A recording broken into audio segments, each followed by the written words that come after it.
नमस्कार दोस्तों, मैं हूं आपका दोस्त आचार्य गौरव और आज हम बात करने वाले हैं अमित शाह जी की कुंडली के बारे में। देखिए, सबसे ज़रूरी है, कई बार हमारे जीवन में हमें बहुत ज़्यादा भ्रम हो जाता है या हम कई बार कुछ लोगों को देखते हैं, हमें लगते हैं कि ये बहुत ज़्यादा प्रभावशाली व्यक्ति हैं, वो होते भी हैं। कुंडली के अंदर सीधी टॉपिक पे बात करेंगे क्योंकि डिटेल्स हमारे पास अवेलेबल है और ये कुंडली का विश्लेषण बेहद ही खास होने वाला है। काफ़ी जो कहते हैं ना शॉकिंग रिजल्ट मैं आपके सामने यहाँ पे रखने वाला हूँ। देखिए, कुंडली के अनुसार अगर देखा जाए तो इनकी कन्या लगन कुंडली बनती है दूसरे भाव के अंदर ही सूर्य का और बुध का कॉम्बिनेशन बना, यानी सूर्य यहाँ पे नीच के हुए। कुंडली के अंदर अगर मैं बात करूँ 11वें भाव की तो वहाँ पे जाके बैठ गए हैं आपके मंगल की स्थिति है। 11वें भाव में मंगल यहाँ पे, क्योंकि कर्क राशि उदित होती है तो मंगल नीच के हो गए, सूर्य नीच के, मंगल नीच के।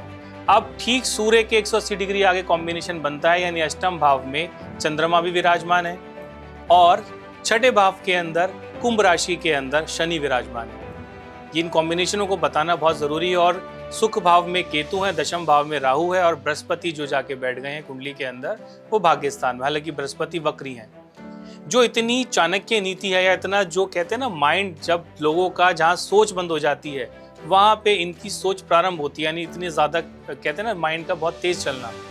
कई बार कुछ चीज़ें हमारे जीवन में बहुत अच्छी होती हैं तो उसका नेगेटिव रिजल्ट भी बहुत पड़ता है। यानी चंद्रमा अष्टम भाव के अंदर आपने देखा होगा कि बहुत गलत होते हैं, लेकिन यहाँ पर शनि की दृष्टि और सूर्य बुध की दृष्टि ये दर्शाती है कि इनका जो जन्म है, पहली बात तो ये पूर्णिमा का जन्म है। दूसरा एंगल अगर हम समझे तो चंद्रमा और लोगों के मुकाबले बहुत अधिक ये सोचते हैं चीज़ों को, यानी कि इनकी जो सोचने की जो क्षमता है वो और लोगों के अकॉर्डिंग बहुत ज़्यादा अधिक है, बहुत ज़्यादा क्लेवर है। लेकिन यहीं पे एक मिस्टेक हो जाती है जो हमें अक्सर तंग करती है।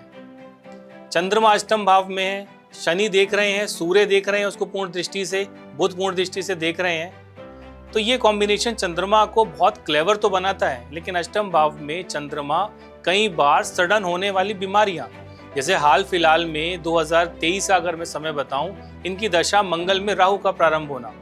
अब मंगल नीच के विराजमान है। मंगल से देखा जाता है ब्लड की तासीर, ब्लड का मोटा पतला, गर्म होना, ठंडा होना, ब्लड से जुड़ी हुई बीमारियां। अब वही मंगल इनकी अष्टम दृष्टि से देख रहा है इनकी कुंडली के अंदर छठे भाव को, यानी शनि के ऊपर, यानी कि खून से संबंधित बीमारियां, ब्लड से रिलेटेड इश्यूज। और दूसरे भाव पे जो मंगल की दृष्टि जो जाती है दूसरे भाव के अंदर, यानी कहीं ना कहीं कहते हैं ना कि बहुत ज्यादा सडन होने वाली परेशानियां। 2023 से ही इनके बहुत ज्यादा क्रिटिकल योग बनते हैं बीमारी को लेकर, परेशानियों को लेकर। पॉलिटिकल करियर की बात करूं तो ये सच है कि इनकी सीट से इन्हें कोई नहीं हटा सकता, लेकिन स्वास्थ्य एक ऐसी चीज है कि जिस पे किसी का बस नहीं चलता। यानी अगर स्वास्थ्य खराब हुआ तो आपको कोई नहीं बचा सकता। यहाँ पे यही कंडीशन मैं देख पा रहा हूँ गोचर के अनुसार भी और इनकी जन्मकालीन कुंडली के अनुसार ही, कि इनको कहीं ना कहीं कोई क्रिटिकल हेल्थ इश्यूज 2023 से ही मंगल की दशा लगते के साथ ही कोई प्रारंभ हो गया है। हुआ है या नहीं हुआ वो बात की बात है, लेकिन ऐसी परिस्थितियां मुझे देखने को मिलती हैं और ये समय जो है इनका आने वाला समय भी इतना बढ़िया नहीं है। यानी इन्हें सीट से कोई हटा नहीं सकता, लेकिन एक चीज़ है वो है बीमारी, परेशानी जो इनके साथ में चलने वाली है। और सडन अचानक से चंद्रमा अष्टम भाव का बैठा हुआ इनको कोई बड़ी बीमारी दे सकता है, सडन होने लॉस दे रहा है यहाँ पे। तो मेरे हिसाब से इनके साथ में क्रिटिकल इशू होने वाला है हेल्थ का, जो इनको सतर्क रहना चाहिए, समझना चाहिए।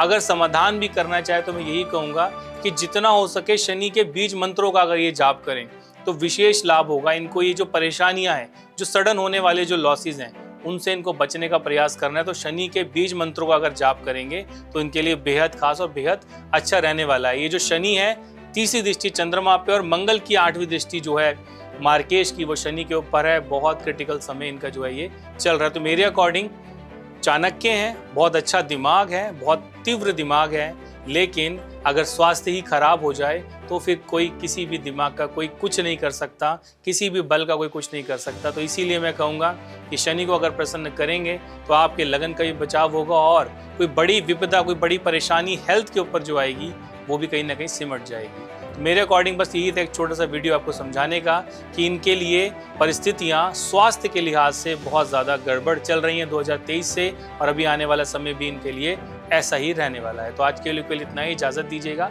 नमस्कार।